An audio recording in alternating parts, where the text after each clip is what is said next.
আমি আর কেউ নাই, পয়গম্বরের আপন চাচাতো ভাই জাফর ইবনে আবি তালিব রাদিয়াল্লাহু তাআলা আনহু। মুসলমান হওয়া পর্যন্তই আমাদের শেষ, কিন্তু আমাদের তারা শিখায় গেছেন কোন রাস্তায় আনেওয়ালা পরবর্তী উম্মত থাকবে, চলবে। এই আয়াতের দিকে লক্ষ্য করেন, আল্লাহ জানো মালের বিনিময়ে জান্নাত বিক্রি করছেন আমাদের কাছে। কেমন জান্নাত? আজকে জুমা বয়ান করেছি, 100 তলা বিল্ডিং জান্নাতের যে পাবে, উঁচু থাকবে জমিন থেকে প্রথম আসমান বরাবর। আল্লাহু আকবার বলেন। 100 তলা বিল্ডিং এর উঁচা, তার দীর্ঘ এত লম্বা হবে যে জমিন থেকে আসমান বরাবর লম্বা হবে। সুবহানাল্লাহ বলেন। এত বড় বিশাল লম্বা জান্নাত দেওয়া হবে। এমনি এমনি না, কিসের বিনিময়ে দেওয়া হবে? জাফর ইবনে আবি তালিবকে নবী আমার বললেন, জাফর তুমি হাবশায় হিজরত করো, হিজরত করতে হবে তোমাকে। যুবক মানুষ কেবল মাত্র সবেমাত্র বিবাহ করছেন, ইসলামের জন্য, কোরআনের জন্য, দ্বীন প্রতিষ্ঠার জন্য। নবীর কথা আমার আগে, নবীর কথায় আমার আগে সব একদিকে হয়ে গেল। পয়গম্বরের কথা আমার কাছে সর্বপ্রথম। মুফাসসিরিনে কেরাম একটা ব্যাখ্যা করলেন, দুনিয়ার মানুষ তোমাদেরকে যদি বলা হয় পাহাড় পর্বত গাছপালা যত পাথর আছে, দুনিয়ার যত পদার্থ, যত মাখলুক, সব কিছু যদি স্বর্ণ রূপান্তরিত করে এই স্বর্ণের স্তূপ যদি প্রথম আসমান বরাবর হয়, তাম দুনিয়ার মাঝে সকল কিছু সোনা বানায়া এরপরে সোনা যদি প্রথম আসমান বরাবর হয়ে যায়, ওই সোনার স্তূপ এক জায়গায় রাখার পরে অন্য জায়গায় পয়গম্বরকে রাখা হয়। যদি বলা হয় ও আল্লাহর বান্দা তুমি কোনটা নিবা, বলেন তো কোনটা নিবে? না হ্যাঁ, সোনা নিবেন? সোনা নিবেন? পৃথিবীর জমিন থেকে আসমান বরাবর সোনার পাহাড় এক জায়গায় রাখা হলো, অপর সাইডে নবী, দয়ার নবী, আমার মায়া নবীকে রাখা হলো। বলেন তো, যদি জিজ্ঞাসা করা হয় বান্দা কোন জিনিসটা তোমার পছন্দ, কি করবে? কথা পায় না। আপনারা নিতে পারবেন? হায় হায়, সোনা পারবেন? আল্লাহু আকবার। মুফাসসিরিনে কেরাম কয় সাহাবায়ে কেরামের ঈমান, ওয়া ইযা কিলা লাহুম আমিনু কামা আমানান নাস, আল্লাহ বলেন ঈমান আনো সাহাবায়ে কেরামের মতো ঈমান। আল্লাহু আকবার। ঈমান আনো কার মতো ঈমান? বলেন কার মতো ঈমান? সাহাবায়ে কেরামের মতো ঈমান। আল্লাহ বলছে তাদের মতো ঈমান আনো। কেননা দুনিয়ার সকল কিছু ত্যাগ করতে রাজি, পয়গম্বরের কদম ছাড়তে রাজি নয়। আল্লাহু আকবার। অসংখ্য অগণিত ঘটনা, এর ভিতরে ছোট্ট একটি কথা বলি। জাফর ইবনে আবি তালিব রাদিয়াল্লাহু তাআলা আনহু, নবী আমার বললেন, জাফর আমার ভাই তুমি কি করো? হাবশায় হিজরত করো। জাফর রাদিয়াল্লাহু তাআলা আনহু নবীর কদম ছাড়তে রাজি নাই, নবীকে দেখতে পারবে না, যাইতে চায় না। কিন্তু নবীর নির্দেশ, সবেমাত্র স্ত্রী, নতুন সন্তান হয়েছে মাত্র, ছোট ছোট বাচ্চা, কোনো প্রশ্ন আর কোনো চিন্তার কারণ নাই। নবীর কথা, হাবশায় হিজরত করতে হবে, আমাকে যাইতেই হবে। বুঝাইতেছি আমাদের কত দাম। ওয়ালাকাদ কাররামনা বানি আদম, আল্লাহ বলেন সম্মানের মুকুট দিয়া মানুষকে আমি শ্রেষ্ঠত্ব দান করেছি। সুবহানাল্লাহ বলেন। কত মাখলুক, কত মাখলুকাত আমি বানাইলাম। আমার মালিক বলেন 6 দিনে আমি তামাম জগৎ বানাইলাম, 6 দিনে তামাম জগৎ বানাইলাম। ইবনে কাসির রাহমাতুল্লাহি আলাইহি তার কিতাবের ভিতরে বর্ণনা করেন, আল্লাহর আরশ কত আগে সৃষ্টি করছেন আল্লাহই ভালো জানেন। এই আরশ সৃষ্টি করার পরে শুধু পানি ছিল, আর পানি আর পানি। আল্লাহু আকবার বলেন। আল্লাহর কুদরত বুঝাইবার জন্য বলতেছি, আল্লাহ তাআলা ওই মহাসমুদ্র দুই ভাগ করলেন। কয় ভাগ? এক ভাগ দিয়া কায়নাত বানাইলেন, তামাম দুনিয়া বানাইলেন। 6 দিনে বানাইলেন। কয় দিনে? আর এক ভাগ পানি আসেনি, কথা বলেন আছে? এই এক ভাগ পানি আল্লাহর শক্তি ক্ষমতা বুঝাইবার জন্য এই এক ভাগ পানি আরশের নিচে ঝুলন্ত অবস্থায় রাখছেন। আল্লাহু আকবার। চিন্তা করছেন, দুই ভাগ পানি আরশের নিচে কি ছিল বলেন? কিছুই ছিল না। বলেন, কিচ্ছু ছিল না, কিচ্ছু ছিল না। তাফসীরের কিতাব ইবনে কাসীরের ভিতরে আসছে, পানি দুই ভাগ করলেন আল্লাহ। এক ভাগ দিয়া সাত আসমান জমিন যত কিছু সৃষ্টি করলেন, থাকলো কয় ভাগ? এক ভাগ। এই এক ভাগ আল্লাহর ক্ষমতা বুঝাইবার জন্য আরশের নিচে ঝুলাইয়া রাখছেন আল্লাহ তাআলা। আল্লাহু আকবার বলেন। বড় মারাত্মক কথা শুনছেন কোন দিন?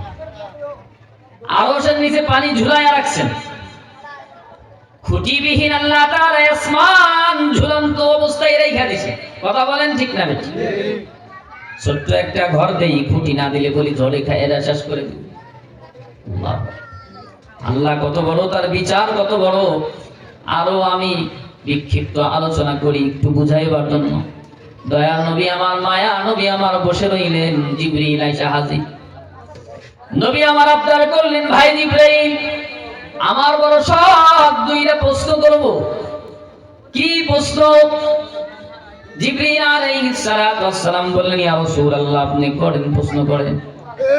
নবী আমার বললেন, জিবরাইল, তুমি এত দূরের থেকে এত ঘন ঘন কিভাবে আসো? তোমার ক্লান্তি লাগে না? কষ্ট হয় না? আরেকটা হলো তোমার আসল আকৃতিতে আমি দেখতে চাই। আল্লাহু আকবার। নবীর প্রশ্নের জবাবে জিবরাইল আলাইহিস সালাতু ওয়াস সালাম বললেন, ওগো পয়গম্বর, আমি এত ঘন ঘন আসি কিভাবে? আপনাকে একটা উদাহরণ দেই, উদাহরণ দিলেই বুঝে আসবে। আমি আরশের মাঝে কোন একটা কাজে ব্যস্ত ছিলাম, হঠাৎ করে রব্বুল আলামিন আমাকে নির্দেশ করলেন, ইউসুফ পয়গম্বরকে তার ভাইয়েরা কূপের ভিতরে নিক্ষেপ করেছে, তুমি তাকে হেফাজত করো। আল্লাহু আকবার। কই আছে জিবরাইল? একদম সিদরাতুল মুনতাহায় আছে। কোথায় আছে? সাত আসমানের উপরে। নবীকে বুঝাইতেছে, ওগো পয়গম্বর, আপনাকে আমি বুঝাই কিভাবে আমি আসি। আমি যখন সিদরাতুল মুনতাহায় কোনো একটা কাজের জন্য ওখানে আসি, হঠাৎ করে আমাকে আদেশ করা হলো, জিবরাইল তাড়াতাড়ি যাও, আমার পয়গম্বর ইউসুফকে তার ভাইয়েরা কূপের ভিতরে নিক্ষেপ করছে। ভাই যে ফালানোর পরে আমাকে বলছে। আল্লাহু আকবার। ভাই ফালায়া দেওয়ার পরে রব্বে কারীম আমাকে আদেশ করলেন, হেফাজত করে ইউসুফকে। এখন বলেন তো, যদি একটা ইটের টুকরা কূপের ভিতরে যদি নিক্ষেপ করেন, টাইম লাগবে কয়? 1 ঘন্টা 30 মিনিট 5 সেকেন্ড। এই জমিন থেকে আসমান বরাবর সময় 500 বছরের রাস্তা। এই 500 বছর যদি কেউ যাইতে চায়, 1 সেকেন্ডে 1,86,000 মাইল দ্রুত বেগে যাইতে হবে। আল্লাহু আকবার। এই প্রথম জমিন থেকে নিয়ে এই জমিন থেকে প্রথম আসমানে যাইতে 500 বছর লাগবে। কত বছর? কত দ্রুত বেগে যাইতে হবে, তাহলে 500 বছর মধ্যে যাইতে পারবে। 1,86,000 মাইল দ্রুত কোন যানবাহন যদি যায়, তাহলে 500 বছর লাগবে। কত বছর? আল্লাহু আকবার কয় না? এরকম প্রথম আসমান, দ্বিতীয়, তৃতীয়, চতুর্থ, এরকম পঞ্চম, ষষ্ঠ, এরকম প্রত্যেকটা আসমান ভেদ করে এরকম প্রথম আসমানে যাওয়ার মতো আবিষ্কার এই বিজ্ঞান করতে পারবো? কথা বলেন, সম্ভব? হায়াতে কুলা মর্মেজিং এর কাম বাস। অনেক অনেক গ্রহ, শত শত গ্রহ, এর ভিতর ছোট্ট গ্রহ আমরা বসবাস করি। এটা নিয়েই তাদের কঠিন অবস্থা। সিদরাতুল মুনতাহায় আল্লাহ বললেন, তাড়াতাড়ি যাও। ইউসুফকে ফালায়া দেওয়ার পরে বলছেন, হুকুম করছেন, জিবরাইল আলাইহিস সালাতু ওয়াস সালাম নবীকে ডেকে বলে, ও পয়গম্বর, আপনি তাহলে শুনেন, আদেশ করছেন কিন্তু ফালানের পরে, এরপরে সিদরাতুল মুনতাহা থেকে এসে ইউসুফ পয়গম্বরকে আমি পানিতে পড়ার আগেই হেফাজত করেছিলাম। কিভাবে? বলে আল্লাহ তাআলা আমাকে এত বড় দেহ দান করছেন, এত শক্তিশালী জিসিম দান করছেন। আপনি বুঝাইবার আগে বলি, আপনি আমার আসল রূপ দেখতে চাইছেন। ওগো নবীজি, আমার আসল রূপ দুনিয়ার জমিনে ধরবে না, আমি দেখাইতে পারবো না, এত বড় শরীর আল্লাহ আমাকে দান করছেন। সুবহানাল্লাহ। তবে আপনি আশা করছেন বঞ্চিত করব না। কিছুক্ষণের জন্য জিবরাইল আলাইহিস সালাতু ওয়াস সালাম সরে গেলেন। কিছুক্ষণ পর আবার ফিরে আসলেন, নবীকে বললেন, ওগো পয়গম্বর, আকাশের দিকে কি কিছু দেখছেন? নবী আমার বলেন, না তো, তেমন কিছু দেখি নাই। বলে, কিছুই দেখেন নাই? বলে, দেখছি একটু অন্ধকার হয়ে গেছে, আবার ফর্সা হয়ে গেছে। জিবরাইল আলাইহিস সালাতু ওয়াস সালাম বললেন, ওগো পয়গম্বর, আমি একটা ডানা আসমানের উপরে ছড়াইয়া রাখছিলাম, এই জন্য পুরা পৃথিবী অন্ধকার হয়ে গেছে। বলে, হ্যাঁ, অন্ধকার হয়েছে। নবীকে বললেন জিবরাইল আলাইহিস সালাতু ওয়াস সালাম, ওগো দয়াল নবী আমার, মায়ার নবী আমার, সবেমাত্র একটা ডানা বিছাইছি, তামাম পৃথিবী অন্ধকার। এরকম ডানা একটা, দুইটা, তিনটা, চারটা, পাঁচটা নয়, 100, 200 নয়, 600 ডানা আমাকে আল্লাহ তাআলা দান করছেন। আল্লাহু আকবার। চিল্লায়া বলেন আল্লাহু আকবার। এরকম ডানা আমাকে 600 আল্লাহ তাআলা দান করছেন। আমি ইউসুফ আলাইহিস সালাতু ওয়াস সালামকে ওই সিদরাতুল মুনতাহা থেকে 600 ডানা ব্যবহার করে আটকাইছিলাম, ধরছিলাম পানিতে পড়ার আগে। সুবহানাল্লাহ বলেন। এত বড় শক্তিশালী ফেরেশতা এ আবদার করবে জান্নাত দেখতে চায়। আল্লাহ বলে, দেখো, দৌড়াইতে দৌড়াইতে কোন কিতাবে আসছে 70 বছর, কোন কিতাবে আসছে 70,000 বছর দৌড়াবো, 70,000 বছর ডানা ঝাপটায়া দৌড়াইতে দৌড়াইতে মসজিদ নামক ময়দানে হাবায় আছে, তার মধ্যে পড়ে আল্লাহর প্রশংসা করতে থাকবে। রব্বুল আলামিন জিবরাইলকে বলবে, জিবরাইল, কি ব্যাপার, কি অবস্থা তোমার? বলে, আল্লাহ, আমি কোন জায়গায় আসছি? বলে, কি দেখছো? কিছু দেখছো নি? বলে, 2টা খুঁটি দেখলাম। আল্লাহ বলে, জান্নাতের একটা কোনাও তুমি এ পর্যন্ত করতে পারো নাই। আল্লাহু আকবার। 70,000 বছর তার পুরা শক্তি দিয়া জান্নাত দেখার জন্য চেষ্টা করছে। কেবল 2টা খুঁটি দেখছে। আল্লাহ কয়, এরকম হাজার হাজার লক্ষ লক্ষ খুঁটি সামনে। সুবহানাল্লাহ কয় না? খারাপ লাগতেছে? জিবরাইল আলাইহিস সালাতু ওয়াস সালাম আল্লাহকে বললেন, আল্লাহ, তোমার যে বান্দা দুনিয়াতে তারা তো 1.5 হাত, এই 3 হাত 4 হাত বান্দা জান্নাতের মালিক হবে। আল্লাহ, কেন হবে? কিভাবে হবে? ভালো করে বুঝবেন। কেন এত দাম? আমাদের থেকে এত দাম তাদের। আল্লাহ বললেন, হযরতে আদমকে সৃষ্টি করার পরে وعلم آدم الأسماء كلها ثم عرضهم على الملائكة فقال أنبئوني بأسماء هؤلاء إن كنتم صادقين। ফেরেশতাদের বললেন সিজদা করো। এর আগে বললেন, তোমরা বলো তো কায়নাতের মাঝে কি কি আছে? ফেরেশতারা উত্তর দিতে পারে না। আল্লাহ আদমকে বললেন, তুমি বলো।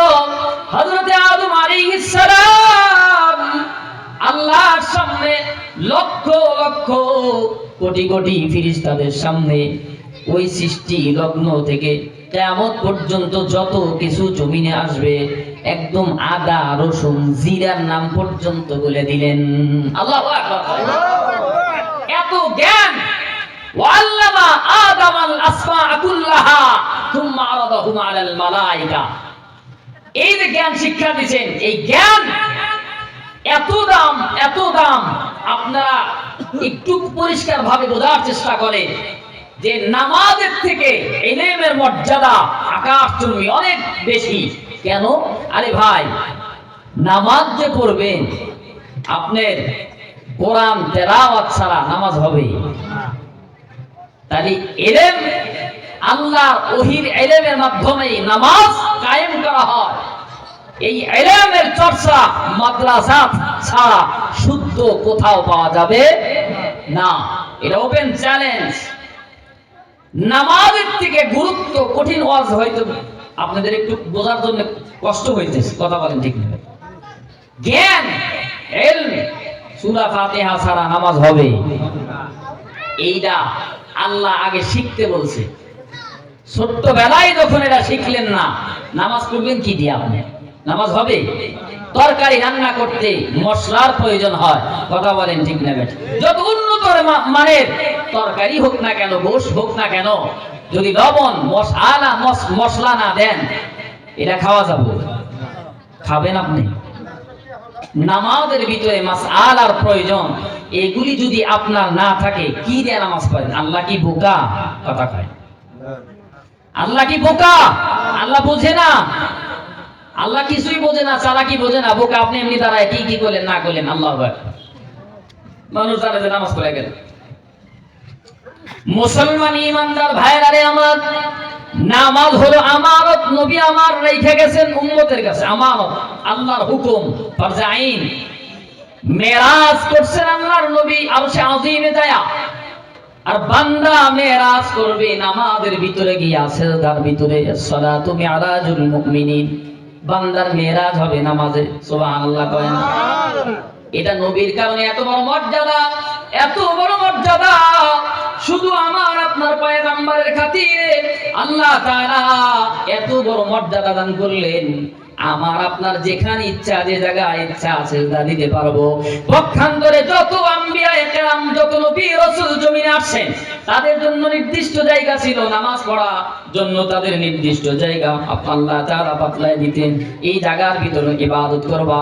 পক্ষান্তরে আমরা মুসলমান যদি ক্ষেতের ভিতরে কাজ করি, নামাজের টাইম হয়ে গেছে, ওখানেই জামকাম সাবিছায়া নামাজ পড়ার অনুমতি আছে না নাই? এটা শুধু নয়, নবীর জন্য খায়রুল কুরুনি করনি, নবীর কারণে যেই মানুষগুলি সন্ত্রাস ছিল, নবীর কারণে সোনালী মানুষ হয়ে গেছে। নবীর কারণে যেমন কবি বলেন, শুধু ওয়াজুদাস রাহমাতাল লিল আলামিন মসজিদেও শুধু আমারও এ জমিন। নবীর জন্য तमाम জমিন আল্লাহ মসজিদ বানায়া দিবেন। সুবহানাল্লাহ। অন্য নবীর জন্য এই ফ্যাসিলিটি, এই সুব্যবস্থা ছিল না। পক্ষান্তরে কত নবী ছিল, তাদের এরিয়া অঞ্চল ছিল, নির্দিষ্ট জায়গা ছিল ইবাদতের জন্য। মুসলমান ইমানদার নবী পাইছেন বড়, নবী পাইলেন বড় মডেল। নবীর মতো নাই উত্তম আদর্শ আর আখলাক, আর মডেল হলো পয়গম্বর। এর থেকে বড় মডেল আর উত্তম আদর্শ মানুষ আল্লাহর জমিনে একজন আসেনি। আল্লাহ নবী বলেন, বুইস্তু মুআল্লিমা, আমি শিক্ষক হিসেবে প্রেরিত হয়েছি, আমি তোমাদের জন্য শিক্ষক। আপনাদের কাছে আমার প্রশ্ন হলো, হিন্দু টিচার যদি হয়, খ্রিস্টান টিচার যদি হয়, এর সাথে ছাত্ররা কি বেয়াদবি করতে পারবো? কথা কয় না? টিচার যদি, শিক্ষক যদি হিন্দু, বৌদ্ধ, খ্রিস্টানও যদি হয়, ছাত্ররা কখনোই বেয়াদবি করতে পারবো না, খারাপ আচরণ করতে পারবে না। কেন পারবে না? নিয়ম হলে উস্তাদ শিক্ষকের সাথে বেয়াদবি করা চলে না। কথা কয় না? আমরা এবার বুকে হাত দেই, একটু চোখটা বন্ধ করে চিন্তা করি, যেই পয়গম্বর বললেন বুইস্তু মুআল্লিমা, আমি শিক্ষক হিসেবে প্রেরিত হয়েছি।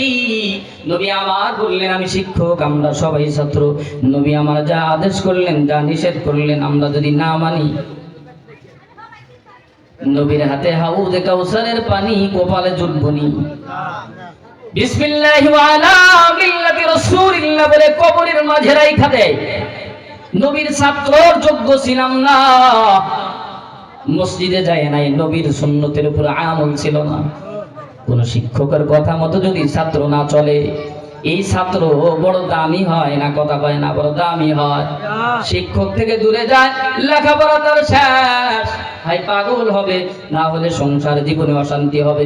বেয়াদবি করলে আমরা ছোট্টবেলায় উস্তাদের কাছে শুনেছি, যে উস্তাদের সাথে বেয়াদবি করে এই ব্যক্তির কয়টা ক্ষতি হয়? এক নম্বরের ক্ষতি, সে পাগল হবে, অল্প বয়সে মারা যাবে, সংসার জীবনে অশান্তি থাকবে, অভাব অনাটন দেখাই দিবে, বিশৃঙ্খলা থাকবেই। শেষ বড় ভয়ঙ্কর তথ্য হলো এই বান্দা বেঈমান হয়ে কবরে চলে যাবে। নাউজুবিল্লাহ। হিন্দু, খ্রিস্টান, বৌদ্ধ টিচারের সঙ্গে যদি বেয়াদবি করা হয়, কথা যদি না মানা হয়, ছাত্র ভালো হইতে পারবে না, তার কর্মজীবনতে সফলতা অর্জন করা সম্ভব নয়। এখন বলেন তো দেখি, যিনি বয়স্কু মুআল্লিমা, কে বলেছেন বলেন তো? সমস্ত আম্বিয়া, নবীদের সম্রাট, মাথার মুকুট, নবীদের নবী, সাইয়্যিদুল মুরসালিন, সরকারে আলম, সরকারে দো আলম, হাবিবে কিবরিয়া, যত নবী, সকল নবী ইয়া নফসি বলবে। আমার আপনার দয়ার নবী, মায়ার নবী আমার একবারের জন্য ইয়া নফসি বলবে না। যদি তার জবান থেকে উচ্চারণ কোনো শব্দ বের হয়, সেটা হবে উম্মতের জন্য। নবী আমার বলবেন ইয়া উম্মতি, ইয়া বলি ইয়া উম্মতি। উম্মতের কোনো খবর আসেনি, উম্মতের কোনো খবর নাই। নবী আমার কষ্ট করলেন, উহুদের ময়দানে দান মুবারক শহীদ করলেন। কার জন্য? কার জন্য? নবীর দরকার আসেনি। নবী আমার ঘুমায় রইছে, হঠাৎ করে নবী নামাজে দাঁড়ায়া জিবরিল আলাইহিস সালাতু ওয়াস সালাম আহারে বলেন, নবী আমার আপনি এত কষ্ট করেন কেন? আপনার নামাজ না পড়লেও চলবে, আপনার জন্য আল্লাহ তো আগে পড়ে কোনো গুনাহই নাই। আগে পড়ে গুনাহ আছে নবী? নবী বলেন, আমার রবকে সিজদা না দিলে আমি নবীর ভালো লাগে না। এই হুবহু কথা আমার নবীকে আল্লাহ তাআলা একদিন বললেন, ওগো আমার পয়গম্বর, আমার বন্ধু হাবিবুল্লাহ, ও আমার হাবিব, আপনার ঘুমান্ত চেহারা আমি দেখলে আমি রবের বড় ভালো লাগে, মজা লাগে, বড় শান্তি লাগে। আল্লাহর নবী বলেন, ও গো রব, আমিও আপনার পায়ে সেজদা দিলে আমারও বড় ভালো লাগে, মজা লাগে। সুবহানাল্লাহ। আল্লাহ বলেন, আপনার ঘুমান্ত চেহারা দেখলে আমার বড় ভালো লাগে, বড় মজা লাগে। আল্লাহর নবী বলেন, আমিও সেজদা দিলে আমারও বড় আনন্দ লাগে, মজা লাগে, বড় খুশি হই। সুবহানাল্লাহ বলেন। জিকির করি লা ইলাহা ইল্লাল্লাহ, লা ইলাহা ইল্লাল্লাহ, লা ইলাহা ইল্লাল্লাহ,